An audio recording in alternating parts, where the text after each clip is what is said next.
no hubo en los personajes que hicieron la revolución, o por lo menos no todos, diría yo que la mayoría, no existía la voluntad que viene de una preparación previa a una revolución que intenta romper con un sistema. Porque acá, digamos, la revolución no es la que rompe el sistema, rompe a la monarquía, es que la monarquía misma, insisto con esto, espero que se den cuenta de lo que estoy diciendo, es la monarquía la que entra en crisis y no al revés. La monarquía no entra en crisis porque los revolucionarios hicieron todo lo posible para voltearla, sino que el proceso es al revés. La crisis de la monarquía generó el momento y las condiciones para aquellos que, algunos, pocos, que estaban pensando, digamos, en hacer las cosas de otra manera, utilizaran o vieran, digamos, la posibilidad que les daba este estado de cosas para hacer lo que finalmente terminó siendo la Revolución de Mayo. ¿Me expliqué?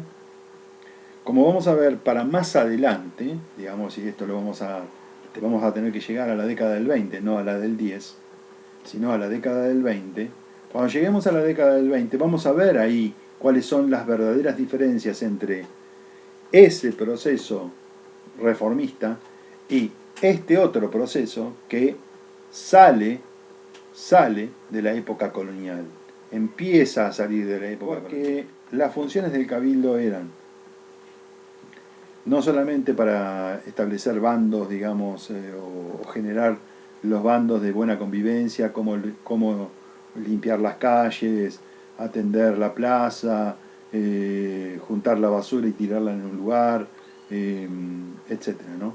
También cumplían una función de recaudadores de impuestos. Tenían un impuesto que se llamaba sisa, el impuesto de la sisa, que era muy importante, y que era un impuesto que se cobraba sobre todas las mercaderías transportadas. Todo lo que se transportaba a través de los carros, carretas, mulas, todo, a todo eso, digamos, que se transportaba se le cobraba un impuesto. Era un impuesto en todo caso al comercio en tránsito. Y por supuesto la recaudación de algunos cabildos era sumamente importante. Imagínense el Cabildo de Buenos Aires, el más importante de todo, obtenía grandes cantidades de dinero por eso, ¿no? Otra de las funciones del cabildo, tal vez de las más importantes, es que adentro mismo del cabildo funcionaba el consulado del comercio, que como les expliqué era una de las corporaciones en esas sociedades corporativas, en esa sociedad que era totalmente corporativa, y además ese consulado del comercio que manejaba las entradas, las salidas de los comerciantes, a ver,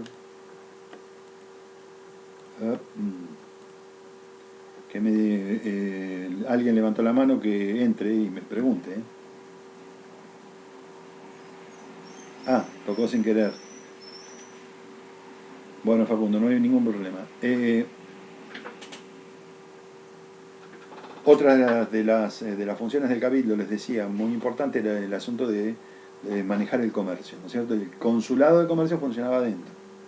Ese consulado de comercio tenía, digamos, también funciones propias y solo, digamos, apuntaba a manejar, digamos, a los comerciantes dentro de esa categoría de comercio. Pero era sumamente importante, ¿por qué?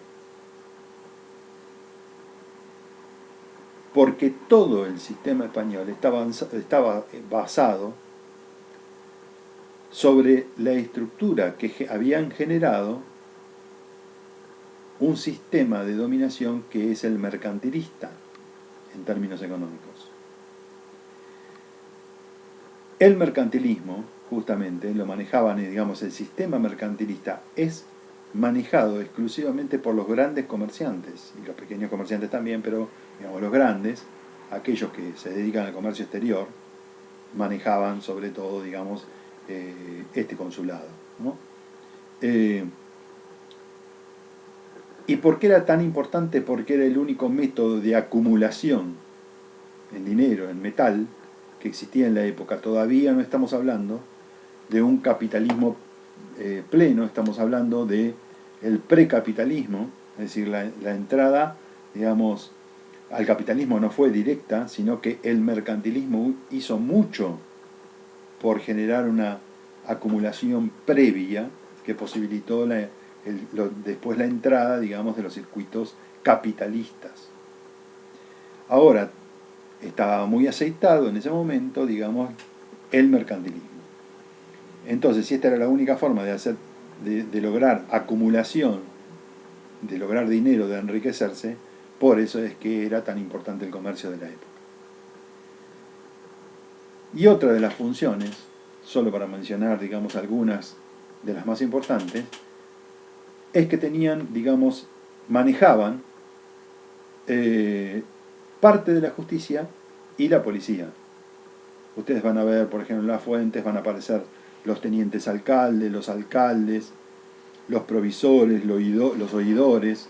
Todos esos cumplen funciones judiciales y policiales, porque había que atender, digamos, la justicia, ¿me explico? Había que atender, digamos, la seguridad de la gente.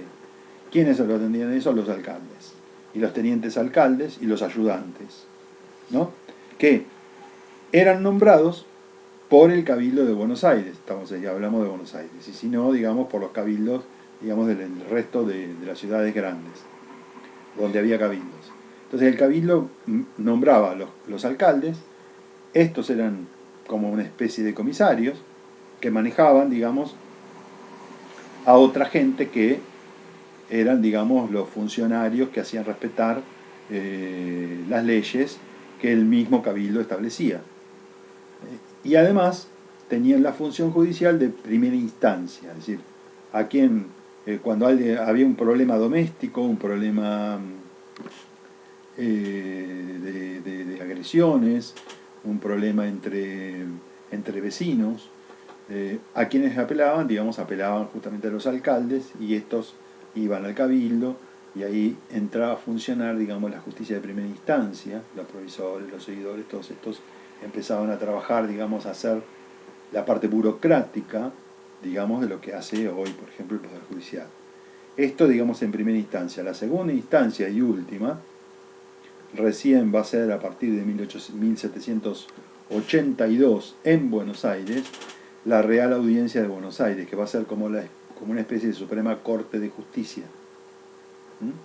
Pero todavía, digamos, en 1776 no existía. Recién empieza a funcionar en 1782 y para adelante vamos a tener justicia de segunda instancia aquí.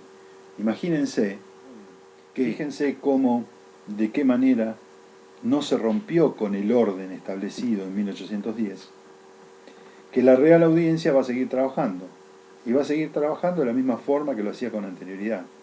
Si hay algo que no va a cambiar y que es sinónimo justamente de la continuidad, de alguna manera, de una serie de instituciones, leyes, mecanismos burocráticos, etcétera, que hacen justamente a la continuidad de un sistema, es justamente la justicia. La justicia, por ejemplo, es la menos afectada de todos. Esto es un problema lindo para investigar incluso. La justicia no se ve afectada de manera inmediata en la continuidad, digamos, de su existencia y de su labor. Por otra parte, cuando la asamblea, después de la asamblea del año 13, creo que es después de 1813, la Real Audiencia se transforma en Cámara de Apelaciones. Ya no es más Real Audiencia, porque imagínense, no se ha producido la revolución en 1810 y todavía el órgano máximo de justicia es real, que si alguien quería apelar un fallo antes del establecimiento de la Real Audiencia, había que apelar, digamos, había que ir a Chuquisaca, donde estaba la Real Audiencia. Entonces, hay signos evidentes de que esta es una revolución que no parece tanto, ¿no? Que no parece serla tanto. Sin embargo, Si nosotros entendemos por revolución, esto es el punto que nosotros también tenemos que considerar. ¿Nosotros cómo entendemos una revolución?